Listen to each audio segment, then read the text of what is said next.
Insulin membantu mengontrol kadar gula darah dalam tubuh. Jika tubuh tidak dapat memproduksi insulin, maka kadar gula darah akan melebihi kadar normalnya,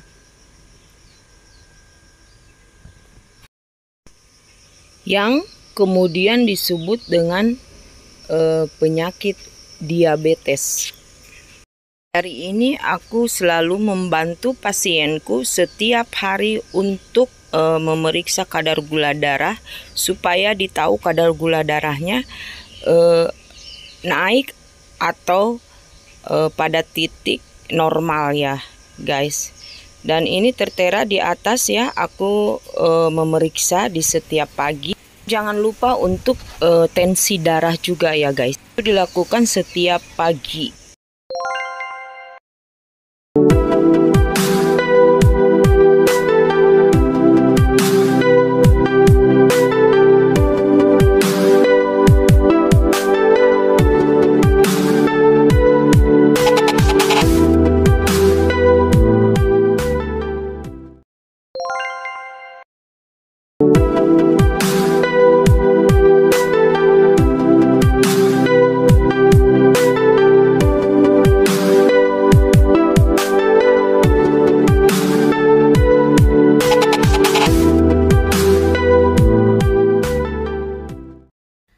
Assalamualaikum warahmatullahi wabarakatuh. Jumpa lagi dengan saya Epi Karwati. Gimana kabarnya hari ini? Mudah-mudahan semuanya sehat ya. Hari ini atau berbagi tentang penyakit diabetes yang kering ataupun penyakit diabetes yang basah. Tapi jangan lupa ya dengan subscribe untuk tetap mengikuti video-video aku selanjutnya. Jadi jangan kemana-mana, kita tonton videonya. Penyakit diabetes terdapat dua jenis ya, yaitu diabetes tipe 1 atau yang diakibatkan oleh ketidakmampuan pankreas atau memproduksi insulin. Penyebab diabetes tipe 1 umumnya karena faktor genetik ya. Dan diabetes tipe 2 di mana tubuh memproduksi insulin yang cukup tetapi tidak dapat digunakan oleh tubuh, diabetes tipe 2 ini lebih sering disebabkan oleh gaya hidup yang kurang sehat. Insulin membantu mengontrol kadar gula darah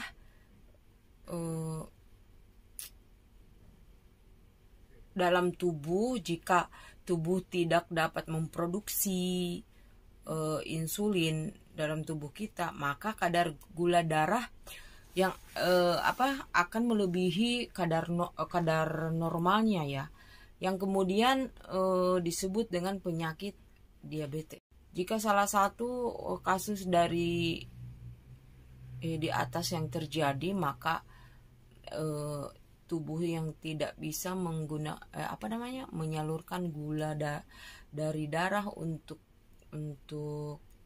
asupan metabolisme di dalam sel, yang akhirnya mengakibatkan tingginya kadar gula dalam darah. Kondisi ini bisa menyebabkan banyak masalah kesehatan seperti gagal ginjal, kerusakan saraf gitu, kebutaan hingga stroke ya akibat namun di Indonesia juga mengenal istilah diabetes kering dan basah, yang sebenarnya dalam istilah medis itu lebih merujuk kepada jenis luka ya, karena luka yang ditimbulkan akibat diabetes seperti luka kering ataupun luka basah, karena ada dua faktor ya, luka kering, luka basah. Yang terjadi itu akibat ada luka kecil yang nantinya bisa akan membesar. Apa perbedaan di antara keduanya? Penyakit diabetes terdapat dua jenis.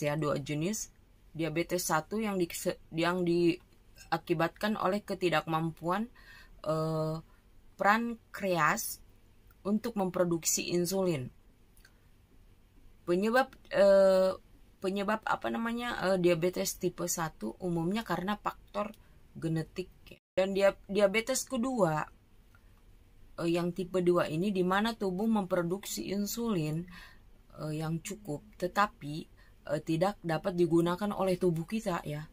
Diabetes tipe 2 ini lebih sering disebabkan oleh gaya hidup yang kurang sehat. Insulin membantu mengontrol kadar gula darah dalam tubuh. Jika tubuh tidak dapat memproduksi insulin, maka kadar gula dalam darah melebihi kadar gula darah akan melebihi kadar normalnya, yang kemudian disebut dengan penyakit diabetes. Kondisi ini bisa menyebabkan banyak masalah kesehatan ya, seperti gagal ginjal, kerusakan saraf, hingga stroke ya, stroke yang tidak bisa jalan gitu. Namun di Indonesia juga mengenal istilah diabetes kering dan basah yang sebenarnya dalam istilah medis lebih merujuk kepada jenis luka yang ditimbulkan akibat diabetes. Apa perbedaan keduanya? Gangrene kering atau diabetes kering terjadi karena terputusnya suplai darah ke jaringan tubuh tertentu ya. Bagian yang terdampak ini kemudian menjadi kering, mengkerut kulit kita dan warna kulit menghitam.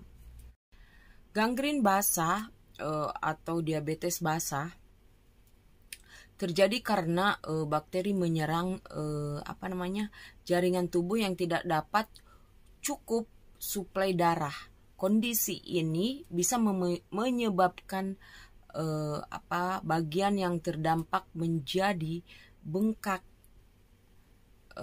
mengeluarkan cairan dan berbau. Gangren basah atau diabetes basah terjadi karena bakteri menyerang jaringan tubuh yang tidak mendapat cukup suplai darah ya. Kondisi ini menyebabkan bagian yang terdapat menjadi bengkak, mengeluarkan cairan dan berbau. Dan gangren ini adalah kondisi yang membahayakan ya, membahayakan tubuh dan bisa berakibat fatal. Akibat aliran darah di bagian besar jaringan tubuh terputus. Hal ini disebabkan jaringan tubuh rusak kemudian mati. Penderita diabetes rentan terkena gangren karena kadar gula darah yang tinggi bisa menghambat aliran darah ke bagian-bagian tubuh tertentu seperti kaki. Jadi sirkulasi darah tidak lancar ya. Ini menyebabkan kekurangannya sel yang bisa membantu melawan bakteri dan mencegah infeksi jika terjadi luka. Itu diabetes basah ataupun diabetes kering diawali oleh luka ya. Luka tangan, kaki merupakan tempat tersering terjadinya luka pada pasien diabetes. Karena kadar gula yang cenderung tinggi akan menyebabkan oksigen sulit mencapai tempat yang jauh seperti tangan dan kaki. Akibatnya ialah pasien diabetes seringkali mengeluhkan rasa kesemutan di dalam tubuh kita seperti kaki yang bisa mengakibatkan kesemutan dan kebas pada tangan, kaki gitu. Oleh karena kebas yang berkepanjangan, si pasien sering kali tidak menyadari bahwa terdapat luka kecil kayak garuk-garuk gitu, karena tidak menyadari dengan garuk-garuk itu akhirnya ada luka kecil. Dan luka kecil pada tangan dan atau terutama kaki yang dapat terjadi akibat gesekan dengan alas kaki. Sementara diabetes basah terjadi akibat dari kelanjutan luka pada diabetes kering ya guys, yang tidak segera diobati sehingga tubuh tidak mampu melawan bakteri yang ada masuk, menyerang luka sehingga menjadi infeksi gitu, membengkak dan bernanah. Intinya kedua-duanya ya, diabetes basah maupun kering sama-sama berisiko. Jadi bila tidak segera mendapatkan penanganan yang tepat, karena dapat mengganggu organ tubuh kita ya, yang lain bila kondisi sudah semakin parah, bila penderita diabetes mengalami luka, segera konsultasikan ke dokter. Bila perlu itu harus nomor satunya ya, konsultasikan ke dokter agar segera dapat penanganan ya. Jadi intinya ya, diabetes kering sama basah sama aja ya. Jadi buat teman-teman di luaran sana ataupun keluarga ataupun siapapun yang mengalami penyakit diabetes, yang sedang mengalami, mudah-mudahan segera sembuh ya di luaran sana. Karena aku pribadi ada pengalaman dari keluarga aku sendiri itu terkena diabetes kering. Awalnya diabetes kering karena sehari-harinya dia tidak mengikuti makanan sehat ataupun tidak pernah rutin ke dokter. Akhirnya yang tadinya penyakit diabetes kering itu jadi diabetes basah, dan akhirnya dia luka kecil jadi membengkak, jadi membusuk, akhirnya dioperasi, akhirnya amputasi. Dan amputasi tidak cukup amputasi selesai di situ guys. Sesudah amputasi satu hilang jari kaki, dan ternyata tumbuh lagi luka di jari kaki lainnya dan butuh amputasi lagi, dan itu yang mengakibatkan fatal ya buat tubuh kita. Jadi buat teman-teman di luaran sana, bila perlu kalau udah sampai ke situ harus selalu konsultasi ke dokter. Itu intinya memang kita harus konsultasi ke dokter. Oke guys, sekian videoku buat hari ini. Bila ada komen-komen atau silahkan tinggalkan di kolom komentar ya. Nanti kita bahas di video selanjutnya. Terima kasih yang udah menyimak dari awal sampai akhir. Mudah-mudahan video ini bermanfaat ya buat saudara-saudaraku atau teman-temanku di luaran sana. Dan jangan lupa subscribe ya, dan nantikan video-video aku selanjutnya. Salam sehat dari aku. Pokoknya selalu tetap jaga kesehatan, jaga pola makan untuk menghindari yang namanya diabetes. Oke? Bye-bye. Assalamualaikum warahmatullahi wabarakatuh. Selamat malam dan terima kasih. Bye-bye.